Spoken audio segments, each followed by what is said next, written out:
pro cyclists descend at death-defying speeds. Speeds of over 100 kilometers an hour are commonplace, with just skinny tyres and thin lycra being all that separates them from the road. But how do the rest of us compare? Well, we have a rapid descent, an amateur, and a pro, and me.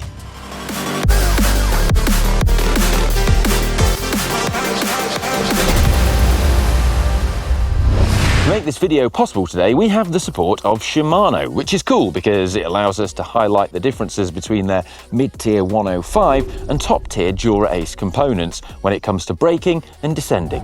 And our descent today is Els Angels near Girona in Spain. This descent is 5 kilometers and the fastest time is 4 minutes 38 seconds, held by Casper Andersen. It's a great descent that averages 6.1% with lots of fast-flowing corners. Now, in videos we've done in the past, people have complained that I'm too good now to be the amateur, which is kind of a compliment. But for this video, we've recruited another. Here he is. His name is Joe, and he's from Cheltenham in England. He's been cycling for about 10 years and has had a go at some road races and has a few epic rides under his belt. And this is our pro, Frenchman Alexis Brunel. He is a weapon. He's ridden for the World Tour teams Groupama FDJ and UAE Team Emirates, and now rides for pro gravel team Groove Gravel. He's 70 kilograms and has an FTP of over 400 watts, but he can't say squirrel. Oh, and seeing as I'm here, I'm going to have a go too. Joe, how's your descending? Yeah, I'm a bit of a wimp on the descents, but I'm confident that now that the sun's out and it's dried up a little bit, I can probably get down there pretty quick. Beep, beep, beep, beep. And he's off. Don't crash.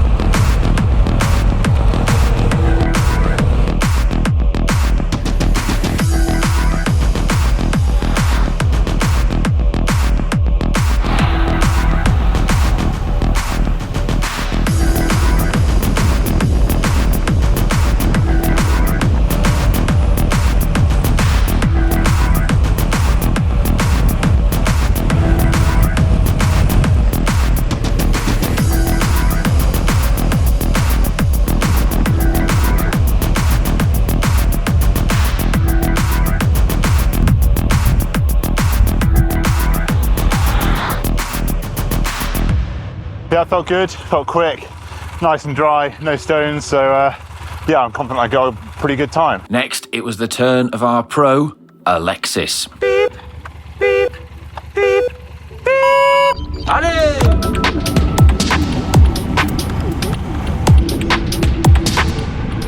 While the guys are doing their runs, let me tell you a little bit more about the brakes in detail, because they are the most critical piece of equipment when it comes to descending. And descending is all about heat dissipation. It's turning the kinetic energy of your motion as you descend and converting that into heat energy and then trying to dissipate that. So the bigger you are as you descend, or the faster you descend, the more kinetic energy you have, and therefore the greater requirement for heat dissipation. If we look at the brake pads inside the caliper, you can see they've got these little fins all over them, like a little mini radiator, and that's exactly the point. It's designed to increase the surface area so that they can better dissipate heat. And the rotors have a load more tech going on than you might think. So they have something called Ice Technologies Freezer, is what Shimano calls it. And the rotor's actually a sandwich construction of stainless steel and aluminium. And this is designed to maximize the material properties of those different alloys to give the optimum, well, stiffness of the rotor, but also heat dissipation. So the outer bit is actually stainless steel, and then the inner layer, that's the aluminium, extends inwards into these fins, which are designed to dissipate the heat, and that's the aluminium bit. And the black coating on there, I thought that was just like a bit, well, cosmetic for dura-ace. No, it's not. It's actually a special heat dissipating coating, according to Shimano. That's enough chat anyway. I'm gonna go do my run. I'm also fortunate to have dura-ace on my bike, so pro level kit, even though I'm not a pro. Beep, beep, beep, beep.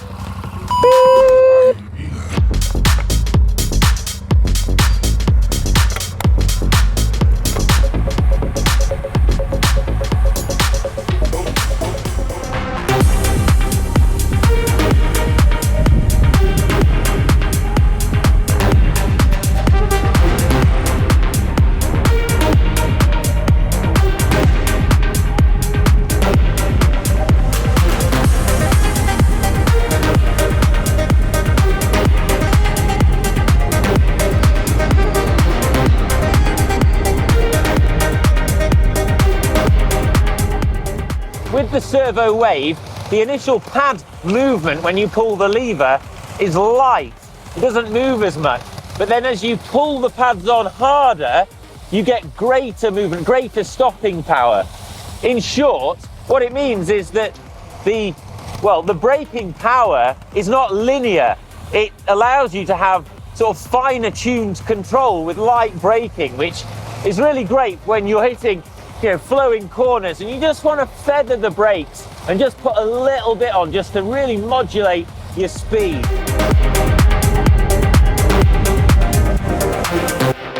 Right, we've all done our descents. I've got the results, guys.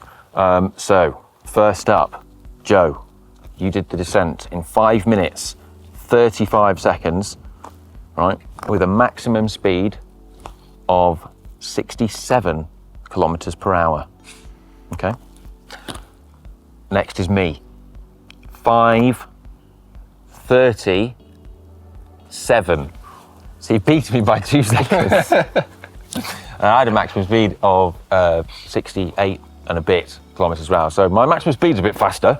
So I won that. Anyway, next up, don't you laugh because you might not have. Yeah. Right.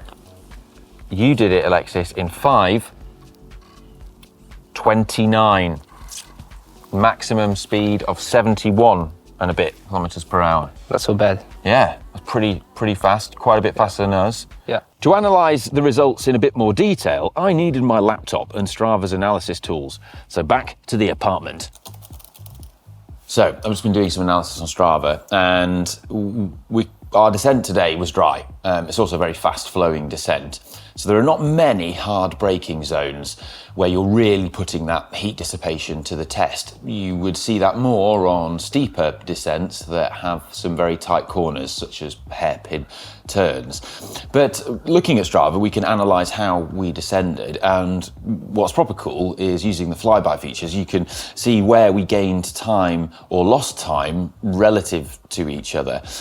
You can also see the slowest times for less experienced riders. We were all around the sort of 5.5 minute mark, but there's a lot of people who are going down that in around 10 minutes who are a lot less experienced at descending and probably more sort of beginner cyclists. That's quite a significant amount of time. And that said, there's an argument that beginner cyclists need and will likely benefit from better heat dissipation because they're probably a bit more scared, and as a result they don't want to go too fast, and they're dragging the brakes quite a bit more, which is causing a lot more heat build-up than pro riders or more experienced riders. So when we look at us though, I can see here that what's interesting is when Alexis descends, and you can see this on the footage as well, through some of the corner sections, he's just holding so much more speed than myself and Joe. He's being more efficient and braking less, whereas you can see, in particular in the case of Joe, he's putting a lot more power down on the straights and then braking harder and taking a lot more power off, going slower through the corners and then accelerating again out of the corners. And this is using more energy. It's less efficient. And I guess that's a really interesting difference, that although the time difference isn't massive between us, it highlights something that's different between someone who's among the world's best and has descended at the highest level compared to people like Joe and myself, who are keen amateurs and very experienced, but just not on that same level in more ways than you might think. Although I'm pretty happy with that. We're around sort of 700 out of 42,000, so yeah, I'll take that. Another interesting detail we spotted on the brake cam was that Alexis was far better at judging and modulating his speed heading into the corner, whereas Joe and I tended to have to make more corrections mid-corner, and we tended to use just one brake, relying more on the front. Alexis used both. Well, big thanks to Alexis and Joe for their time today, and well, for, you know, putting me in my place again and back to being dropped. And well, let us know in the comments what you thought of the results, and if you were surprised by the time differences. Did you think they were going to be bigger or smaller? I'm going to go now, and hopefully you've found this informative. Love you. Bye. It's a good view, that, isn't it?